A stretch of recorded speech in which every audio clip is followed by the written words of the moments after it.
আসসালামু আলাইকুম রহমতুল্লাহি ওবরাকাতুহ। আলহামদুলিল্লাহি ওয়াহদা ওয়াসসালাতু ওয়াসসালামু আলা মান লা নাবিয়্যা বা'দা ওয়া আলা আলিহি ওয়া সাহবিহি ওয়া মাওয়ালা। নবী সাল্লাল্লাহু আলাইহি ওয়াসাল্লামের সিরাত জানা, সিরাত শোনা, এটি আল্লাহ রাব্বুল আলামিন কবুল না করলে, আল্লাহ পাক পছন্দ না করলে কোনো ব্যক্তি নবী সাল্লাল্লাহু আলাইহি ওয়াসাল্লামের সিরাত আলোচনা করতেও পারে না, শুনতেও পারে না। কারণ যেই নবীর আলোচনা, সিরাত আলোচনা করব আমরা, সেই নবীর একেবারে নিকটতম প্রতিবেশী, যার ঘরটা ছিল নবী সাল্লাল্লাহু আলাইহি ওয়াসাল্লামের ঘরের সাথে একেবারে লাগানো, একেবারে নিকটবর্তী ঘর, মানে সবচাইতে নিকটতম প্রতিবেশী। তার থেকে নিকটতম প্রতিবেশী আর কেউ ছিল না। এই নবী সাল্লাল্লাহু আলাইহি ওয়াসাল্লামের যে ঘরটা, সেই ঘরের সাথেই লাগানো ঘরটা। সেই ঘরের মালিকের নাম কি? মাশাআল্লাহ, সেই ঘরের মালিকের নাম আব্দুল উজ্জাহ। আবুল আহাব হয়েছে পরে, আগে তার নাম ছিল কি? আব্দুল উজ্জাহ লানাতুল্লাহি আলাইহি। এই আব্দুল উজ্জা, আবুল আহাব লানাতুল্লাহি আলাইহি, এই লোক নবী সাল্লাল্লাহু আলাইহি ওয়াসাল্লামের ঘরের পাশের ঘর, সবচাইতে নিকটতম প্রতিবেশী। কিন্তু এই লোক নবী সাল্লাল্লাহু আলাইহি ওয়াসাল্লামের সিরাত জানার, শোনার, দেখার এই লোকের নসিব হয় নাই।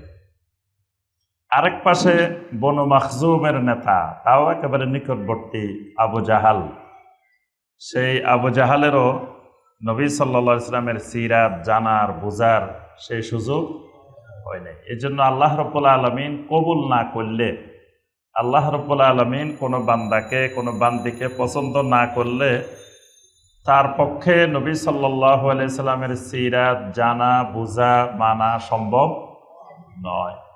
আল্লাহ পাক আমাদের এই মুসলিমেও কিছু বান্দাকে আল্লাহ পাক কবুল করছেন, যে নবী সাল্লাল্লাহু আলাইহি ওয়াসাল্লামের সিরাত নিয়ে কথাবার্তা বলার, আলোচনা করার, শোনার। অনেকে দূর দূরান্ত থেকে সময় দিয়ে এখানে এসে সিরাত শোনার জন্য এসেছেন, একমাত্র নবী সাল্লাল্লাহু আলাইহি ওয়াসাল্লামের মহব্বতে, ভালোবাসায়। এই জন্য আল্লাহ পাকের শুকর আদায় করে আমরা আবারও সকলে বলি আলহামদুলিল্লাহ। আল্লাহ সুবহানাহু ওয়া তাআলা আমাদের সকলের অন্তরে নবী সাল্লাল্লাহু আলাইহি ওয়াসাল্লামের প্রতি পরিপূর্ণ মহব্বত, পরিপূর্ণ ভালোবাসা, পরিপূর্ণ তাজিম আল্লাহ পাক আমাদের অন্তরে তৈরি করে দিন। ইতিপূর্বে আমরা নবী সাল্লাল্লাহু আলাইহি ওয়াসাল্লামের সিরাতের উপরে 10টি পর্ব আমরা আলোচনা করেছি। আজকে আমরা 11তম পর্ব এবং 12তম পর্ব, 2টি পর্ব আমরা সংক্ষেপে আলোচনা করব ইনশাআল্লাহ। গত পর্বে আমরা সর্বশেষ কোন পর্যন্ত গিয়েছি মনে আছে? জি আলহামদুলিল্লাহ। নবুয়তের প্রথম 3 বছরের আলোচনা করছি আমরা, কিভাবে নবুয়তের সূচনা হয়েছে। এরপরে নবী সাল্লাল্লাহু আলাইহি ওয়াসাল্লামের আদ-দাওয়া আস-সিররিয়্যাহ, গোপনে গোপনে 3 বছর, নবুয়তের প্রথম 3 বছর নবী সাল্লাল্লাহু আলাইহি ওয়াসাল্লাম কিভাবে দাওয়াত দিয়েছিলেন, কারা কারা এই 3 বছরে ইসলাম গ্রহণ করেছিলেন, এই বিষয়গুলো নিয়ে আমরা গত সিরাতের আলোচনায়, গত পর্বে আলোচনা করেছি। আজকের 2 পর্বে আমরা যে বিষয়টি আলোচনা করব সেটি হলো আদ-দাওয়া আল-জাহরিয়্যাহ। 3 বছর পরে নবী সাল্লাল্লাহু আলাইহি ওয়াসাল্লামের দাওয়াত পদ্ধতিগত পরিবর্তন সূচিত হয়। আগে ছিল গোপনে গোপনে দাওয়াত, 3 বছর পরে শুরু হয় প্রকাশ্যভাবে দাওয়াত। তো এই প্রকাশ্যভাবে দাওয়াতের সূচনাটা কিভাবে হয়, এই দাওয়াতের প্রতিক্রিয়া কি কি হলো, এবং এই প্রকাশ্য দাওয়াতকে বাধাগ্রস্ত করার জন্য, ঠেকানোর জন্য কুফফারগণ, মুশরিকগণ কি কি পদ্ধতি অবলম্বন করলেন, এই বিষয়গুলো সম্পর্কে আমরা আজকের 2 পর্বে আলোচনা করব ইনশাআল্লাহ। প্রথমে আমরা 11তম পর্বে এই প্রকাশ্য দাওয়াতের সূচনা, আদ-দাওয়া আল-জাহরিয়্যার সূচনা কিভাবে হলো, কিভাবে নবী সাল্লাল্লাহু আলাইহি ওয়াসাল্লাম এই প্রকাশ্য দাওয়াতের সূচনা করলেন, এই বিষয়টা আমরা তুলে ধরার চেষ্টা করব ইনশাআল্লাহ। প্রথম 3 বছর গোপনে গোপনে নবী সাল্লাল্লাহু আলাইহি সাল্লাম বিভিন্ন জায়গায় একেবারে নিকটতম মানুষ যারা, পরিবারের মানুষ, নিকটতম বন্ধু বান্ধব, আত্মীয় স্বজন যারা একেবারে কাছাকাছি মানুষ, তাদের কাছে নবী সাল্লাল্লাহু আলাইহি ওয়াসাল্লাম দাওয়াত দিয়েছেন। 3 বছর পরে আল্লাহ রাব্বুল আলামিন সূরা আশ-শুআরার কিছু গুরুত্বপূর্ণ আয়াত নাযিল করলেন। এই আয়াতে কারিমার মধ্যে আল্লাহ রাব্বুল আলামিন বললেন, ওয়া আনজির আশীরাতাকাল আকরাবিন ওয়াখফিদ জানাহাকা লিমানিত্তাবা'আকা মিনাল মুমিনিন ফাইন আসাউকা ফাকুল ইন্নী বারিউম মিম্মা তা'মালুন। সূরা শুআরার 214, 215, 216। আল্লাহ রাব্বুল আলামিন নবী সাল্লাল্লাহু আলাইহি ওয়াসাল্লামকে নির্দেশ দিলেন, ওয়া আনজির আশীরাতাকাল আকরাবিন, এবার আপনি সতর্ক করেন। আনজির, আপনি সতর্ক করেন। কিসের থেকে সতর্ক করবেন? শিরিক থেকে, জাহান্নাম থেকে, জাহান্নামের আযাব থেকে এবং শিরকের ভয়াবহতা থেকে, কুফরি থেকে আপনি কি করেন? সতর্ক করেন। কাদেরকে?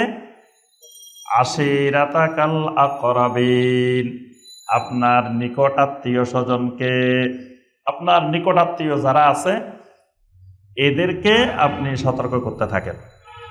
আপনি সতর্ক করার পরে মানুষ 2 ভাগে ভাগ হয়ে যাবে। আপনি যখন প্রকাশ্য সতর্ক শুরু করবেন তখন মানুষ কয় ভাগে ভাগ হবে? 2 ভাগে ভাগ হবে। এক ভাগ আপনার সতর্কের মাধ্যমে সতর্ক হয়ে যাবে, আরেক ভাগ আপনার সতর্কের মাধ্যমে সতর্ক হবে না, বরং উল্টা আপনি যে সতর্ক করলেন আপনার উপরে অত্যাচার নির্যাতন করতে থাকবে। আল্লাহ পাক এই নির্দেশটা দেওয়ার সাথে সাথে আবার বলে দিচ্ছেন যে 2টা শ্রেণীতে ভাগ হলে কাদের সাথে আপনার আচরণ কেমন হবে। এর পরের আয়াতে আল্লাহ পাক বলছেন, ওয়াখফিদ জানাহাকা লিমানিত্তাবা'আকা মিনাল মুমিনিন, আপনার এই সতর্কতার পরে যে মানুষগুলো আপনাকে অনুসরণ করবে, আপনাকে ইত্তেবা করবে, আপনার ইত্তেবা করে যে মানুষগুলো মুমিন হয়ে যাবে, ওয়াখফিদ জানাহাকা, তাদের জন্য আপনার ডানা বিস্তার করে দেন। সুবহানাল্লাহ। এদেরকে আপনি আপনার ডানার ভিতরে ঢুকাই নেন। আপনি এদের প্রতি সদয় হয়ে যান, বিনয়ী হয়ে যান, এদের প্রতি ভালোবাসা বাড়াই দেন। ফাইন আসাউকা, আর যে মানুষগুলো আপনার নাফরমানি করবে, আপনার বিরোধিতা করবে, ফাকুল ইন্নী বারিউম মিম্মা তা'মালুন, তাদেরকে আপনি ঘোষণা দিয়ে বলে দেন, তোমরা যা কর্ম করো, যে শিরকি কর্ম করো, কুফরি কর্ম করো, এগুলোর সাথে আমি সম্পর্ক বিচ্ছিন্ন করে দিলাম। আমার সাথে তোমাদের এই শিরকি কুফরি কর্মকাণ্ডের কোনো সম্পর্ক নাই। সূরা আল হিজরের 94 এবং 95 নম্বর আয়াত আল্লাহ পাক নাযিল করলেন। এই আয়াতের মধ্যে আল্লাহ পাক বললেন, ফাসদা বিমা তু'মার ওয়া আ'রিদ আনিল মুশরিকিন ইন্না কাফাইনাকাল মুস্তাহজিইন। ফাসদা বিমা তু'মার, আপনাকে যা নির্দেশ দেওয়া হইল এগুলো ফাসদা, ফাসদা মানে প্রকাশ্যে জনসমক্ষে আপনি এটা প্রচার করতে থাকেন, ঘোষণা দিতে থাকেন। মানে এখন আর গোপনে গোপনে দাওয়াত দেওয়ার সুযোগ নাই। ফাসদা বিমা তু'মার, আপনাকে যে দাওয়াতের নির্দেশ দেওয়া হয়েছে এই দাওয়াত আপনি এবার প্রকাশ্যভাবে জনসমক্ষে আপনি দিতে থাকেন। ওয়া আ'রিদ আনিল মুশরিকিন, আপনি তো দাওয়াত দিবেন শিরকের বিরুদ্ধে, এজন্য মুশরিকেরা আপনাকে নিয়ে নানা ধরনের ষড়যন্ত্র করবে। ওয়া আ'রিদ আনিল মুশরিকিন, মুশরিকদেরকে আপনি এড়িয়ে চলেন। মানে আপনি আপনার দাওয়াত নিয়ে এগিয়ে যান, মুশরিকেরা ডাইনে বামে কি করতেছে না করতেছে এগুলোর দিকে আপনার তাকানোর চিন্তা ভাবনা করার দরকার নাই। এগুলার জন্য ইন্না কাফাইনাকাল মুস্তাহজিইন, পৃথিবীর যত মানুষ আপনাকে নিয়ে ঠাট্টা বিদ্রূপ করবে, আপনাকে নিয়ে ষড়যন্ত্র করবে, এদের দায়িত্ব আমি আল্লাহ নিজে নিয়ে নিলাম। সুবহানাল্লাহ। আপনি এদেরকে নিয়ে চিন্তা করার দরকার নাই। ইন্না কাফাইনাকা, আমি আল্লাহ নিজেই আপনার জন্য যথেষ্ট হয়ে গেলাম। আল মুস্তাহজিইন, যারা আপনাকে গালমন্দ করবে, ঠাট্টা বিদ্রূপ করবে, আপনাকে অত্যাচার করতে চাইবে, আপনাকে হত্যা করতে চাইবে, এদের সবার জন্য আমি আল্লাহ দায়িত্ব নিয়ে নিলাম, এদের মোকাবেলা করব আমি আল্লাহ। আপনি ফাসদা বিমা তুমার, আপনি আবার জনসমক্ষে প্রকাশ্যভাবে আপনি দাওয়াতের কাজ শুরু করে দেন। আবার সূরা আল আরাফের 158 নম্বর আয়াত নাজিল করে আল্লাহ পাক জানাই দিলেন, কুল ইয়া আইয়ুহান নাস ইন্নী রাসূলুল্লাহি ইলাইকুম জামিআ। সব নবীকে আল্লাহ বলছেন, হে নবী আপনি দাওয়াত দেন, ইয়া কাওমি ইবুদুল্লাহ মা লাকুম মিন ইলাহিন গায়রু, হে আমার কওম, হে আমার জাতি, তোমরা একমাত্র ওই আল্লাহর গোলামি করো যে আল্লাহ ছাড়া আর সত্য কোনো মাবুদ নাই। সব নবীর দাওয়াত ইয়া কওমি। আর নবী সাল্লাল্লাহু আলাইহি সাল্লামকে আল্লাহ পাক বললেন আপনি ইয়া কওমি বলা যাবে না, আপনাকে কওমের জন্য পাঠাই নেই।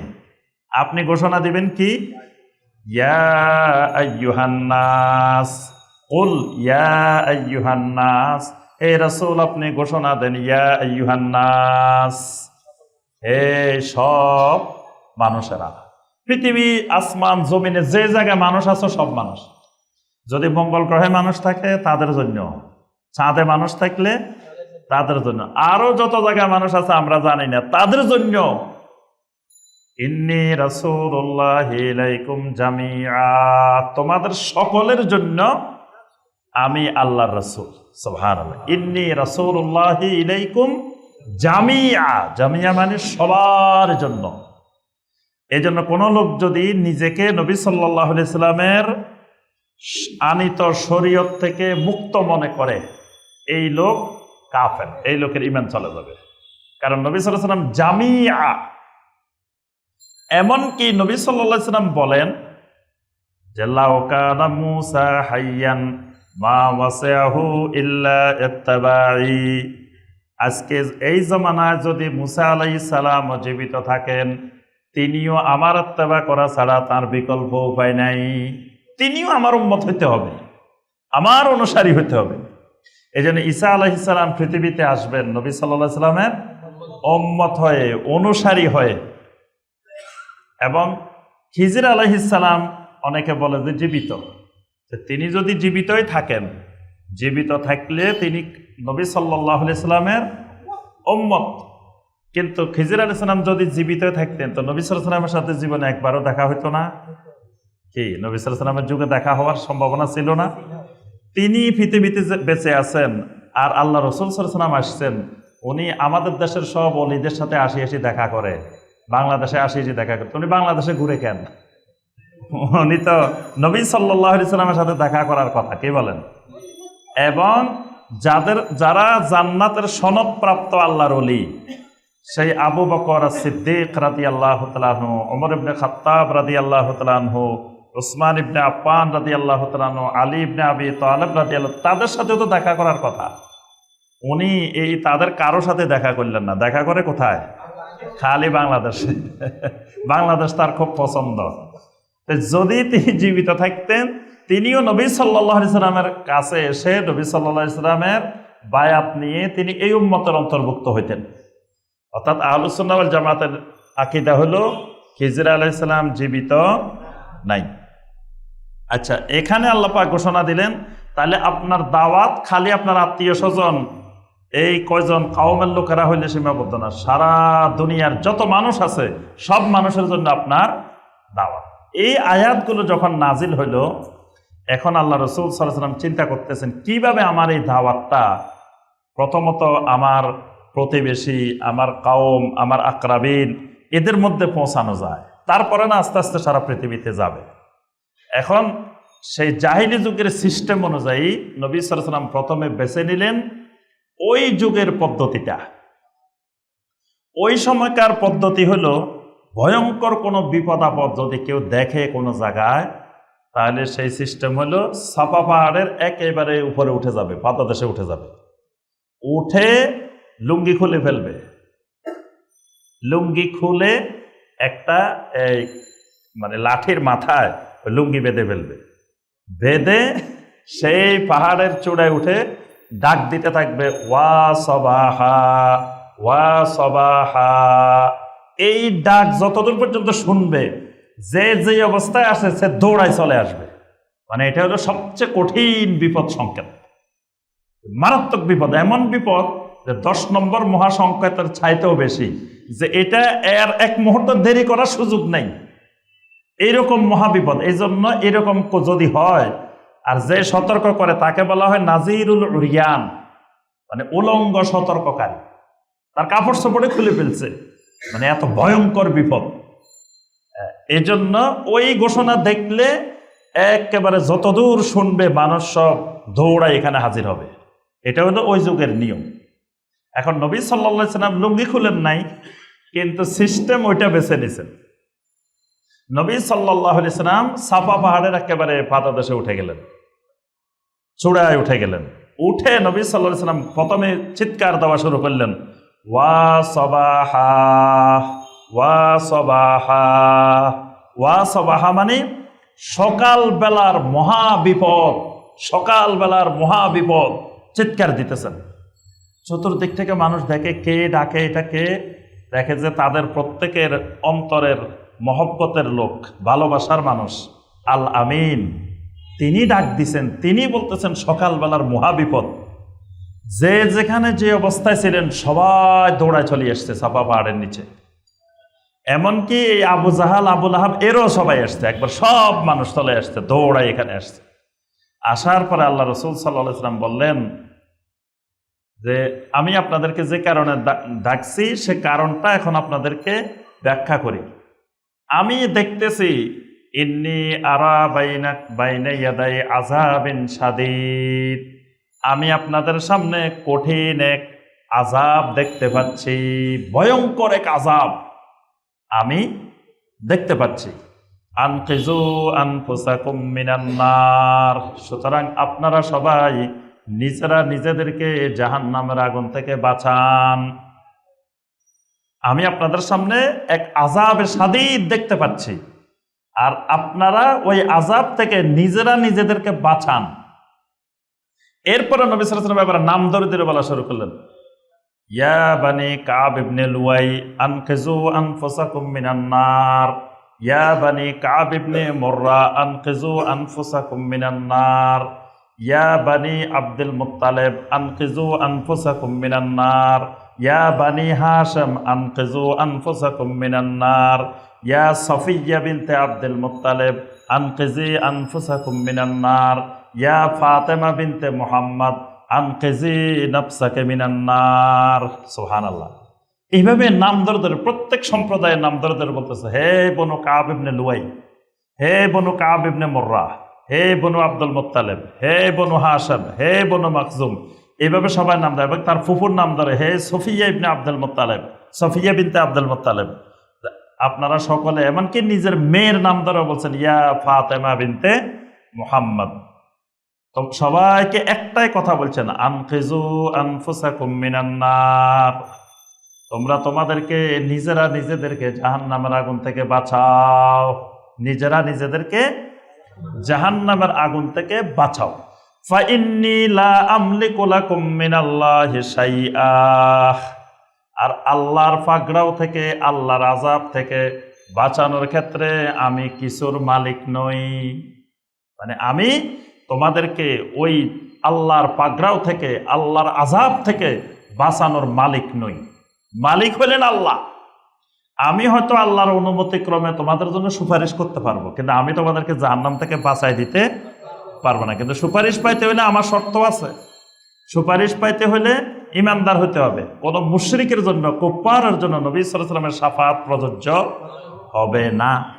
এই জন্য নবী সাল্লাল্লাহু আলাইহি ওয়াসাল্লাম বলতেছেন, ফাইন্নী লা আমলিকু লাকুম মিনাল্লাহি শাইআ। এটা সহিহ আল বুখারীর হাদিস, সহিহ মুসলিমের হাদিস। সহিহ আল বুখারীর 4771 নম্বর হাদিস, মুসলিমের 204 নম্বর হাদিস। নবী সাল্লাল্লাহু আলাইহি ওয়াসাল্লাম সবাইকে ডেকে বলছেন, আনকিযু আনফুসাকুম মিনান নার, তাহলে জাহান্নামের আগুন থেকে নিজেরা নিজেকে বাঁচাইতে হবে। যদি মনে করি আমাকে আমার পীর সাহেব হুজুর বাঁচাই দিবে, আমাকেও মুক আল্লাহর ওলি বাঁচাই দিবে, এটাও শিরকি ধারণা, এটাও শিরকি ধারণা। কেউ কাউকে জাহান্নামের আগুন থেকে বাঁচাইতে পারবে না। এই জন্য নবী সাল্লাল্লাহু আলাইহি ওয়াসাল্লামের দাওয়াতের মধ্যে নবী সাল্লাল্লাহু আলাইহি ওয়াসাল্লাম স্পষ্ট করে দিলেন, আনকিজু আনফুসাকুম মিনান নার, তোমরা তোমাদের নিজেদেরকে জাহান্নামের আগুন থেকে বাঁচাও। ফাইন্নী লা আমলিকু লাকুম মিনাল্লাহি শাইআ, আমি তোমাদেরকে আল্লাহর আযাব থেকে বাঁচানোর রক্ষা করার মালিক নই। এই মালিকানা আল্লাহ আমাকে দেন নাই। আচ্ছা, এইভাবে নবী সাল্লাল্লাহু আলাইহি ওয়াসাল্লাম খুব আবেগ জড়িত কণ্ঠে, কান্না জড়িত কণ্ঠে কাওমের কাছে এই দাওয়াতটা তুলে ধরলেন।